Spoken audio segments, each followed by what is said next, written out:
Lo dijo en la primera hora.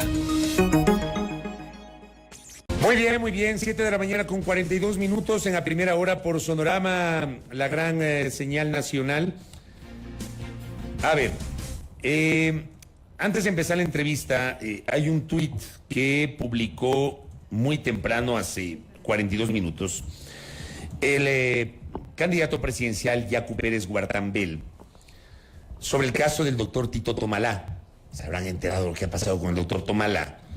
Doctor Tomalá se hace de alguna manera medio conocido, viral, hace algo así como 12 años, por un video de su presencia en un programa de televisión. Ahí estaba Carla Sala con el fallecido colega y amigo Hugo Avilanes.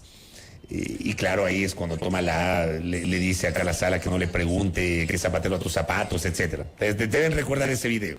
Bueno, Tomalá resulta que aparece como candidato a la Asamblea Nacional por el movimiento Claro que se puede, o la alianza Claro que se puede, que respalda la candidatura de Yacu Pérez, integrada a esa alianza por Unidad Popular, Partido Socialista Ecuatoriano y por Democracia Sí. La semana anterior en Chile se difunde una noticia de que el doctor Tomalá está siendo investigado en Chile por supuesta mala práctica médica. Frente a esto, que ha sido un escándalo en los últimos días, Yacu Pérez publica en su cuenta Twitter: ante indicios de conducta delictiva del doctor Tomalá, en coherencia con nuestros principios de honestidad y respeto a derechos humanos y mujeres, rechazamos su candidatura como asambleísta de la provincia de Santa Elena. Es decir, el doctor Tomalá se acaba de quedar sin apoyo político.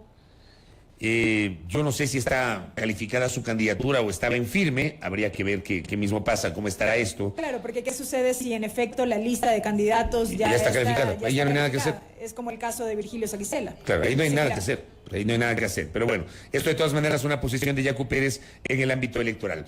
Está con nosotros Jairén Noriega. Ella se desempeñó como asambleísta en el Parlamento que fue disuelto el pasado 17 de mayo y ahora mismo encabeza la lista de precandidatos a asambleístas por el Distrito Centro, el Distrito 3 de la... No es el Distrito Centro, el Distrito 3 de la provincia de Pichincha. Jairén, bienvenida. ¿Cómo vamos? Buen día. ¿Qué tal, Fabricio? ¿Cómo estás, Belkis? Muy buenos días. Sí, es del distrito número 3 de Parroquias Rurales de Quito. Correcto. Bueno, primero me gustaría una reacción antes de hablar de otros temas. Acabamos de hablar hace minutos con Bernardo Gijón, quien es uno de los impulsores de una denuncia en contra de Revolución Ciudadana y de la presidenta de su organización política, y una denuncia contra Allen Berbera. Y les acusan de infracción electoral por la campaña pasada de los integrantes del Consejo de Participación Ciudadana y Control Social. ¿Cómo ven ustedes esa denuncia? Donde además, nos ha dicho Bernardo Gijón, pedimos la destitución de Marcela Guiñaga. ¿Cómo le ven ustedes? Bueno, primero que nada, si algo habría que saludar del señor Bernardo es que transparentó su lugar de enunciación, y eso es bien importante, porque claramente al ser impulsor, al ser el abogado del señor Guarderas, que sería la persona que sube al cargo de consejero en caso de la destitución del señor Allen Berbera, es decir, existe también un conflicto de interés, por lo cual sus expresiones, sus manifestaciones van en esa línea. De hecho, cuando usted, Fabricio, le pregunta por qué solamente hacia Allenberg y no hacia el resto de consejeros, a mí me parece que da una respuesta un tanto enredada, que da cuenta del interés particular que tienen en romper una mayoría que se ha consolidado en el Consejo de Participación Ciudadana, una mayoría a favor de la gente para, digamos, ocupar este espacio de representación.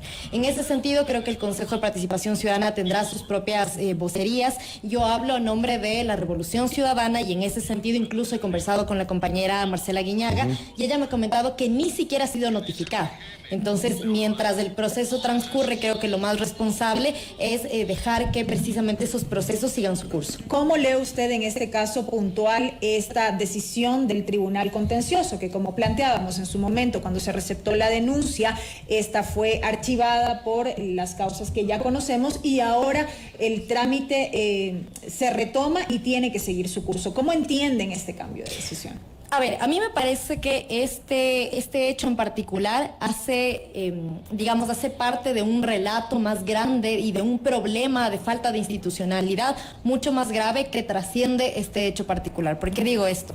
Porque primero, ya lo mencionaba Fabricio, el propio Bernardo admitió que era el CNE, el Consejo Nacional Electoral, quien en su momento de haber existido alguna infracción electoral debía manifestarse al respecto, cosa que no hizo. Por las razones que sean, el organismo encargado de hacer estas manifestaciones no lo hizo, por lo cual luego el Tribunal Contencioso Electoral desestimó, archivó esta causa y ahora se vuelve a abrir, lo cual primero genera un tema de inseguridad jurídica en el país, que esto ya es recurrente, pasa con otras instituciones, pero además de eso yo diría se inscribe en algo que ya hemos visto también recurrentemente estos 6 últimos años, y es personas que no logran ganar en democracia, que no logran obtener los votos para cierto cargo de elección popular, lo que buscan es entrar por la ventana con una serie de argucias jurídicas, que es lo que me parece a mí está sucediendo en este momento. ¿A usted le llama la atención que a estas alturas se esté planteando esto? Pero y eso le decía supuesto a Bernardo Gijón, que era el denunciante,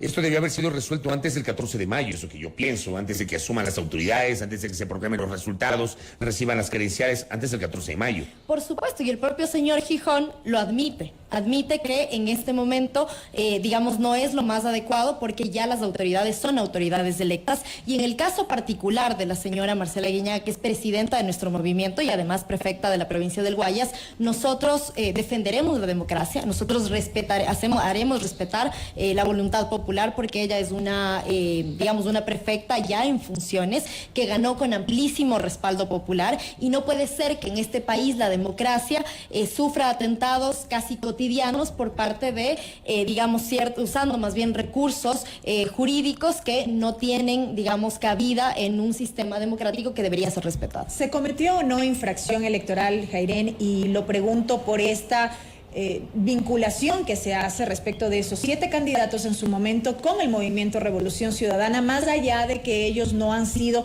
adherentes a esta organización. No se cometió infracción electoral, eso en su momento el CNE, el Consejo Nacional Electoral, que es el organismo que debió haber alertado de aquello, no lo hizo precisamente porque no encontró indicios o pruebas de aquello, e incluso esta causa se archivó, ahora se reabre, pero insisto, se reabre con un objetivo, y es, por un lado, hacerse del Consejo de Participación Ciudadana. Como no pudieron entrar con, la fuerza de los votos, están buscando entrar por la ventana, y en el caso de Marcela también, ella es una prefecta que ahora está en funciones, a mi criterio, en este mes de trabajo un poco más, ha demostrado estar altamente capacitada y estar altamente preparada para asumir este cargo. De hecho, lo está haciendo y esas son las evidencias. Y frente a los ataques que hay hacia la democracia, hacia la voluntad popular, porque no es un ataque ni contra Allenberg ni contra Marcela, sino es un ataque a la democracia, nosotros como movimiento político haremos respetar la voluntad popular. Pero convengamos en algo, le pregunto a Jairén. A mí me parece que, viendo las cosas desde afuera, sí hubo probablemente allí una utilización incorrecta de los recursos, en este caso políticos, para hacer campaña. Tuvimos a 7 candidatos abiertamente haciendo campaña apoyados por una organización política. Que no son adherentes, creo que eso no hay discusión, no hay ninguna duda, porque no pueden ser adherentes. Pero una organización política, la suya, respaldó a estos 7 candidatos abiertamente para el Consejo. Ahí le pregunto si no hubo una incorrección, si no es una infracción electoral, por lo menos no es una incorrección. Mire, le voy a hablar por mi caso. Varios de nosotros, mirando la papeleta, además para el Consejo de Participación Ciudadana, viendo cuadros tan valiosos, y le voy a poner el caso de Augusto Verduga, muchos dijimos por quiénes votaríamos, mas no dijimos hay que votar por tal candidato o tal otro candidato, que es lo que decía el señor Bernardo Gijón. En ningún momento sucedió eso, y tampoco, hubo una campaña por parte del movimiento Revolución Ciudadana. ¿No terminó siendo una campaña camuflada, Jairén? En redes sociales, sobre todo, Yo diría que no, y eso además, más allá de las subjetividades que podamos tener en esta entrevista, si nos pareció o no nos pareció, es del Consejo Nacional Electoral, es del Tribunal Contencioso Electoral, así que yo lo que creo es que los procesos tienen que continuar. continuar, y además para no generar ruido hacia la gente que nos escucha, hacia la gente que está siguiendo, digamos, lo que pasa con esta causa. Me parece que lo más responsable es dejar que los procesos continúen y no generar ruido alrededor de dos cargos de elección popular que están en funciones y podría de una u otra forma perjudicar su desempeño si es que esto, digamos, va por el camino incorrecto. Correcto. Dejemos ese tema de lado, Jairen. El canciller de la República en los últimos días ha hecho una declaración que realmente yo la comenté en la primera parte de este espacio. Me parece que terminó siendo una declaración desafortunada frente al contexto que estamos viviendo. He hablado de que el gobierno vive una luna de miel. Pero quiero enfocarme en el sentido que le dio el canciller. Y habla de la luna de miel porque la asamblea fue disuelta el 17 de mayo pasado. Asamblea de la que usted formó parte. Un mes y pico después le pregunto, porque inclusive ustedes también promovían o insistían de manera reiterada que había que ir a la denominada muerte cruzada. Yo le pregunto a usted si un mes y medio después se justifique esa decisión y valió la pena, Jairen Noriega. A ver, nosotros defendíamos la muerte cruzada como un mecanismo, un mecanismo constitucional para dar una salida institucional a la crisis política, a la crisis institucional que vive el país, ¿no? Es una crisis a todo nivel. Hablamos de que es una crisis económica, es una crisis a nivel social, es una crisis política, es una crisis, digamos, en términos gramscianos, es una crisis orgánica, ¿no? Donde todo está mal en este país. Frente a eso, obviamente, nuestro camino, además de la muerte cruzada, nosotros estábamos impulsando un juicio político al presidente Guillermo Lasso, y frente a ese juicio político, un juicio político del cual él jamás se pudo defender con los argumentos que debía haber enfrentado, lo que él se autoproclamaba un demócrata. Él debió haber enfrentado este juicio político y esperar unos días a la votación y, evidentemente, someterse, ¿no?, a los mecanismos de control político que están establecidos en la Constitución y en las leyes. Eso no sucedió. Él evadió un juicio político en el cual estaba siendo acusado y más bien optó por la vía de la muerte cruzada para disolver la Asamblea. Frente a eso, nuestra posición fue: estamos nuestras curules a disposición de la voluntad popular, y es lo que hicimos. Sin embargo, de eso, evidentemente, un mes y medio, una cosa así después, vemos que esa no era la solución, porque el problema nunca fue la Asamblea Nacional. Yo reconozco, Fabricio Belkis, que esta Asamblea pudo haber hecho un mejor trabajo. Realmente, yo tenía colegas que no iban a los plenos, no sesionaban, no presentaban proyectos de ley, usaban sus curules para hacer negocios personales y verse beneficiados. Lo vimos en el cambio de posiciones tan repentinas alrededor del juicio político al presidente Lasso.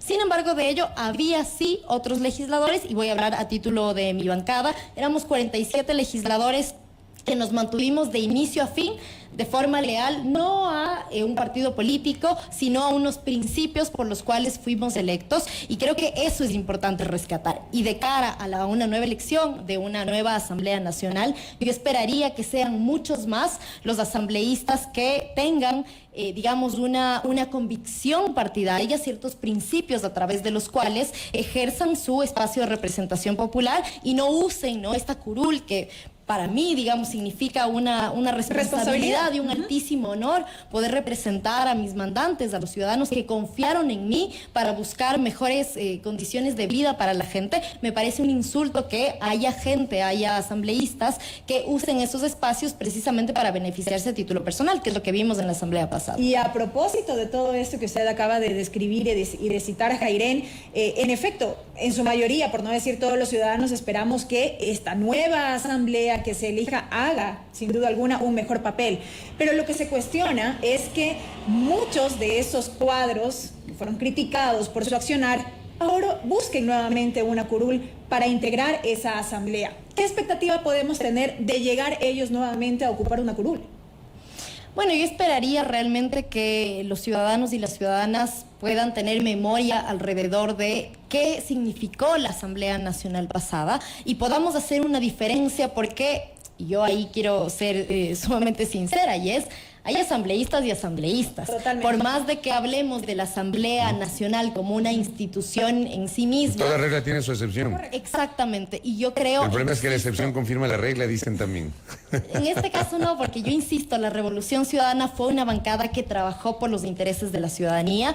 Si nosotros miramos, por ejemplo, la asamblea del 2013, las asambleas que gobernaron junto al Ejecutivo en el proceso de 10 años de la Revolución Ciudadana, vemos una asamblea que estaba muchísimo mejor calificada. Era una asamblea que aprobaba leyes, aprobaba procesos de fiscalización, era una asamblea que iba... fricción entre poderes. No, yo te diría que más bien era una asamblea que iba acorde a un plan nacional de desarrollo. En este momento, en los últimos 6 años, no vemos que haya tal coordinación entre qué es lo que quiere hacer el Ejecutivo, qué es lo que quiere hacer el Legislativo, y entonces estos dos poderes se encaminan y trabajan juntos bajo un mismo horizonte. Eso es lo que no ha pasado ni en la asamblea pasada, aunque sí tenían mayoría, y ustedes ya saben cómo gestionaron esa mayoría a cambio de repartir hospitales, y en este caso, digamos, con una asamblea también atomizada por el método de designación de curules, vemos que no había un horizonte más allá de, digamos, lo que hacía el presidente por su lado, que era gobernar para los suyos, para su familia, para sus negocios,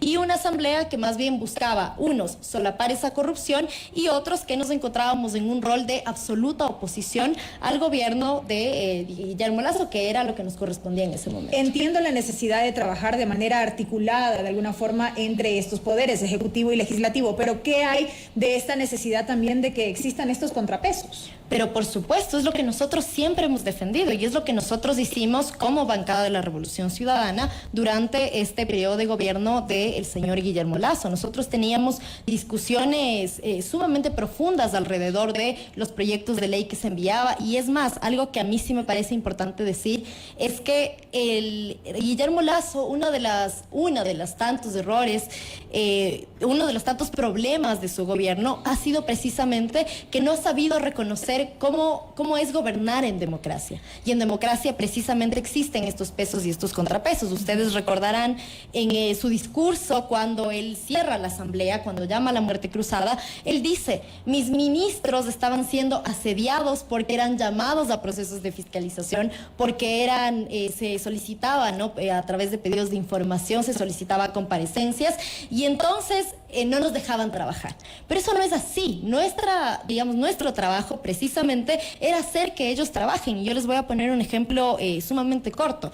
Hacia el año 2019 se aprueba un decreto que genera una especie de bono de reparación a hijos e hijas víctimas de femicidio. Este bono, que existe desde el año 2019, únicamente hasta finales del año 2022, había sido entregado al 13% de niños y niñas huérfanas en este país por femicidio. Es decir, casi el 90% de esos niños que se encuentran en una situación de altísima vulnerabilidad no habían recibido este bono. Nosotros hacia mediados del año 2022, iniciamos precisamente un proceso de fiscalización al Ministerio de Inclusión Económica y Social, el ministro Esteban Bernal, para que dé explicaciones respecto de por qué no se estaban entregando estos bonos tan importantes para los niños y niñas huérfanas por femicidio. A partir de ese proceso de fiscalización es que nosotros logramos instalar una mesa de diálogo junto con organizaciones de mujeres, junto con las propias madres, llamadas Madres Coraje, que son madres de mujeres que han sido víctimas de femicidio, abuelas que a día de hoy no tienen trabajo, no tienen recursos, y ese bono sí que podría ayudar a sustentar las necesidades de estos niños y niñas.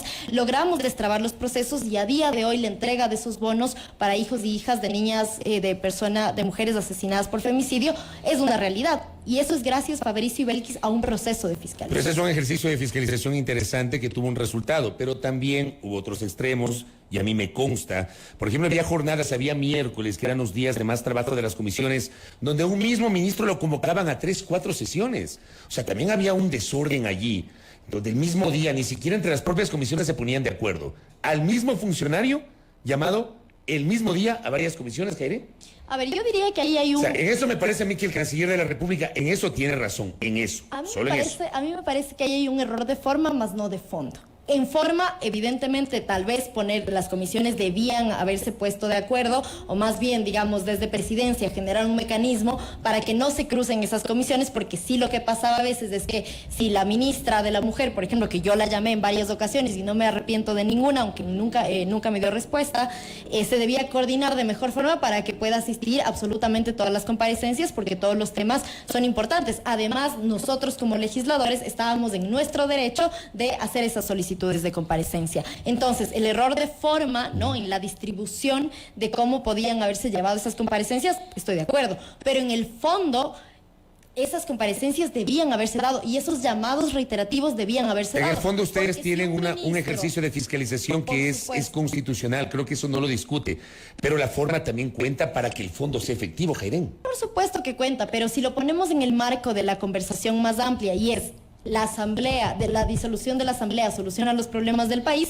la respuesta es no, evidentemente no. Porque lo que vemos ahora en este momento es que el presidente Guillermo Lasso está buscando estos últimos meses para seguir haciendo lo que ha hecho durante todo su gobierno, y es hacer negocios para beneficiar a privados, para beneficiar a terceros y no al pueblo ecuatoriano. Lo vimos en el caso de las Islas Galápagos, ¿no? Este canje de deuda poco transparente que ha generado que finalmente esos recursos que el Estado no va a pagar en favor de la deuda, sino para la supuesta conservación de las Islas Galápagos, sean administrados por terceros, de lo cual el Estado no puede decir absolutamente nada. Ha sido una negociación poco transparente de la que no se sabía nada, por lo cual sí es importante que existan, ¿no?, ahí la importancia de que existan pesos y contrapesos y espacios de fiscalización al Poder Ejecutivo. Cuando ustedes, cuando se posesione la próxima asamblea, y si es que usted logra el favor popular y sus compañeros también serán parte de la próxima asamblea, cuando se posesione, y si es que hay segunda vuelta, cuando se posesione la futura asamblea, Guillermo Lasso seguirá siendo presidente todavía unas semanas más. ¿Qué tienen ustedes en el horizonte, en el evento de que logren volver a la Asamblea Nacional, Jairén? Lo que siempre hemos tenido en mente, Fabricio, y es trabajar a favor de la gente. En ese sentido, lo que tenemos que hacer primero es revisar. Nosotros, de hecho, la Constitución es clara. La Asamblea puede o ratificar los decretos ley que se hayan emitido este tiempo o derogarlos. En este caso existe uno solamente en firme porque la Corte Constitucional se ha dado de baja las famosas zonas francas, ¿no? Que si ustedes recuerdan, esta era una iniciativa dentro de un proyecto de ley más grande que mezclaba distintas materias, por lo cual no fue admitido por el CAL. Y claro, en lugar de subsanar esos errores y dejar que la Asamblea haga trámite que corresponde y aprobar o no esta ley, lo que buscaron fue el tema de las zonas francas. Lo que buscaron fue en estos 6 meses aprovechar y meterlo vía decreto ley como materia económica urgente, por lo cual la Corte ha hecho lo responsable y ha inadmitido este decreto. Sin embargo, habrá que ver cómo actúa el presidente Guillermo Lasso en el resto de tiempo que le queda, y en función de eso la Asamblea tendrá que tomar una decisión si es que existen otros decretos ley. Pero lo prioritario será, obviamente, encaminar las leyes que necesita el país en este momento. Y lo último, ¿ustedes van a llegar a la Asamblea y van a insistir en que haya una constituyente? Mire, en este momento existe una crisis de institucionalidad terrible. Ahora, la vía constituyente es una forma de subsanar los problemas que nosotros hemos heredado de lo que fue el Trujillato. Sin embargo, de eso la prioridad en este momento para nosotros es salud, es trabajo, es empleo, es bienestar y es seguridad. Esa es la prioridad que tiene Luisa González, Andrés Arauz y todos los compañeros y compañeras que acompañamos en este camino al binomio. Es decir, no se decantarían en este momento por una constituyente por el corto tiempo que tienen para culminar este periodo. Como le digo, esa no es una prioridad en este momento, es un camino, es una forma de solucionar, de hacer los arreglos institucionales que haga falta para que este país funcione. Por ejemplo, lo que existe, el problema de la justicia en este momento, existen jueces que están involucrados en temas de corrupción. El sistema de justicia no está respondiendo a las necesidades de los ciudadanos, está respondiendo a agendas particulares e incluso yo diría agendas políticas muy particulares de persecución. Y en ese sentido sentido creo que tiene que haber un arreglo institucional. Sin embargo, de ello, digamos, esa no es una prioridad. Para nosotros la prioridad es generar empleo, es generar salud, es generar trabajo, es generar bienestar para la gente, y habrá que ver cuáles son los caminos que puedan decantar. Además, que para iniciar un proceso de constituyente necesitaríamos que la gente apruebe que exista, ¿no?, ese proceso. Así que, digamos, es algo que todavía tomará un poco de tiempo. Correcto. Por lo cual no nos enfocaremos en ello, sino en lo realmente. ¿No lo van a proponer en la campaña? ¿No va a ser parte de los ejes de la campaña el plantear una constituyente? No es lo más importante. Es parte, sí, digamos, de lo que nosotros creemos que tiene que pasar para que este país tome forma y se encamine de vuelta en un tema institucional sólido que pueda canalizar las demandas de la gente. Sin embargo, de ello, nuestras principales preocupaciones son las preocupaciones de la gente, que son las que les acabo de mencionar. ¿Lo proyectan hacia 2025? Posiblemente, no lo sabemos. Correcto. Cuando lleguemos habrá que ordenar la casa y en función de eso fijar las prioridades, pero de entrada les digo, la seguridad, el empleo, la salud, recuperar el país para la gente es nuestra prioridad. Jairén, gracias por el tiempo, muy amable. Gracias a usted. Jairén Noriega, ex asambleísta de Revolución Ciudadana, ahora encabeza la lista de precandidatos a asambleístas por el Distrito 3 de la provincia de Pichincha, hablando justamente sobre algunos temas vinculados a la disolución de la asamblea, el derrotero para lo que se viene, en fin, nos ha aclarado que la constituyente, siendo importante, no es lo más importante de la propuesta de Revolución Ciudadana. Primera plana. Todas las noticias, todas las voces.